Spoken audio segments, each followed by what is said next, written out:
A mediação pode ser construída conforme a colaboração e a cooperação de todos os envolvidos, né?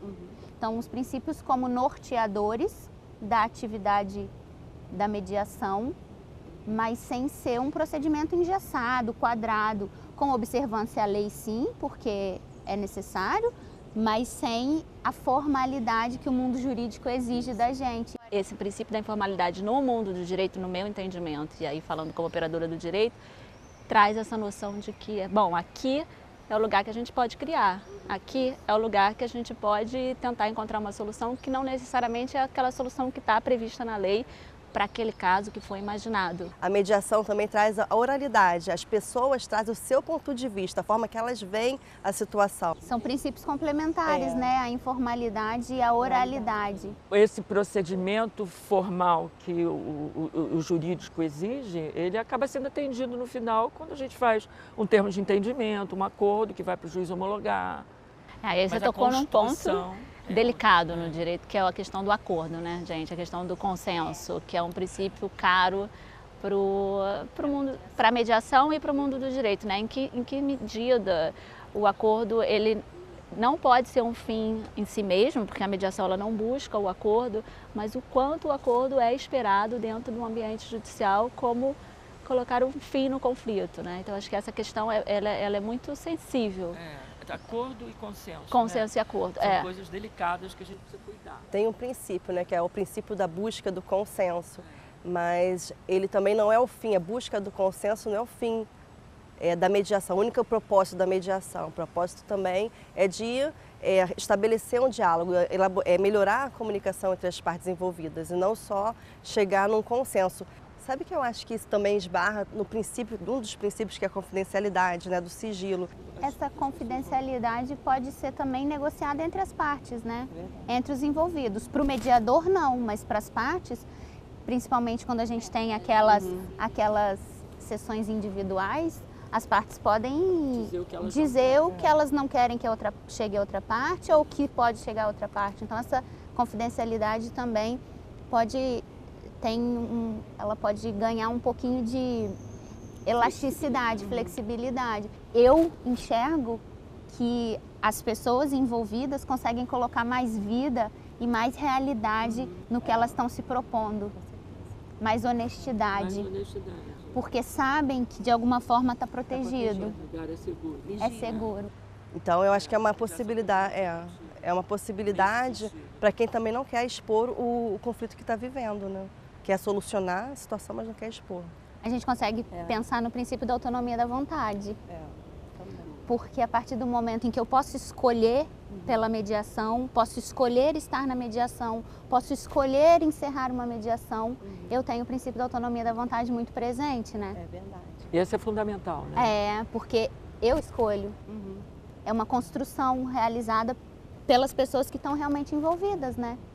E também é uma consequência lógica do próprio objetivo da mediação. Seu objetivo são as partes escolherem qual é o resultado que elas querem, qual é a solução para aquele conflito, como elas não terem autonomia da vontade, como não ser voluntário. Elas não podem ser obrigadas a decidir alguma coisa, né? Então, a voluntariedade, a autonomia da vontade é uma consequência do próprio Instituto da Mediação. E que leva ao protagonismo, né? Que é o que a gente pretende, que as pessoas efetivamente resolvam e não um terceiro desconhecido diga, os filhos ficam com né? O pagamento é esse. Um princípio que eu acho que a gente precisa levar muito, muito em conta é a imparcialidade. Com certeza. Eu foco na dinâmica. Quando um diz como é que o outro alimenta, e ali, ao vivo, a gente percebe isso, né? A forma como fala, como o outro olha, como ele reage, quando ele vai responder. E aí, no que a gente percebe a dinâmica, a gente tem as chances de se manter imparcial.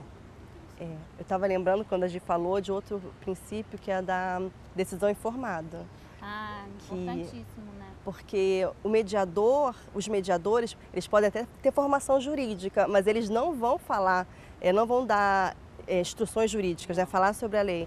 Até por conta da do imparcialidade. Exatamente, por conta desse princípio da imparcialidade. E os advogados, eles sendo também um advogado, uma pessoa de confiança do mediando que está lá, ele vai poder ajudar esse mediando a entender quais são os parâmetros legais e também a buscar outras opções, entendeu? Então a participação colaborativa é fundamental, porque ele pode trazer muita coisa nova e diferente ali para aquela negociação, para aquela mesa de mediação. Lugar para todo mundo, né? A mediação veio somar e são atuações complementares, porque eu acho que a mediação, num primeiro momento, dentro do universo jurídico, ela dá uma assustada, ela parece que quer tirar o lugar do advogado, mas na verdade o advogado ele é super importante para um processo de mediação. E ele pode, inclusive, utilizar das ferramentas da mediação num processo de resolução de conflitos. Sim. Então, assim, não são funções antagônicas ou funções que se excluem, mas ao contrário, que se complementam. Eu entendo que a presença do advogado auxilia, inclusive, na isonomia das partes. Porque se a gente está trabalhando com partes, a princípio, desbalanceadas, desequilibradas, a presença do advogado para as duas, né, isso auxilia, fortalece a possibilidade de uma isonomia entre as partes. Porque eu acho que desenvolve a confiança daquele sujeito que está ali, em algum momento pode inclusive empoderá-lo de se sentir mais presente, mais seguro, mais firme naquele lugar, porque eu estou numa mediação, principalmente a judicial, né? Mas eu tenho alguém aqui para dividir comigo, para me auxiliar, que é um princípio importante, né? Exatamente. E aí a gente pensou em falar mais sobre... Da boa-fé. Da boa-fé. O princípio da boa-fé. A boa-fé que está envolvida aí na cooperação, diretamente, né? E a gente tem como trazer, quando está percebendo, por exemplo, que a boa-fé não está presente, né? De lembrar, dizer, olha... E como a boa-fé é importante... Esse é o princípio importante, senão a gente não segue, né? Se a gente não estiver nesse lugar da boa-fé, não segue. E assim, dá para virar uma mediação quando a gente traz a lembrança desse princípio para a mesa, sabe? Eu acho bem legal. Como os princípios estão todos interligados, se a gente pensar bem, né? A boa-fé, que a Glória falou da boa-fé, que puxou lá a questão da isonomia das partes, da confidencialidade, do lugar seguro, né? Dessa relação de confiança. Se a gente prestar atenção, os princípios estão todos interligados como uma rede, né? Que pode chegar a um consenso ou não. E se a gente pensar bem essas diretrizes, algumas baseadas na resolução do CNJ, outros no CPC e outros na Lei Geral de Mediação, mas como elas se complementam e estruturam a mediação como você trouxe no início, né? É verdade.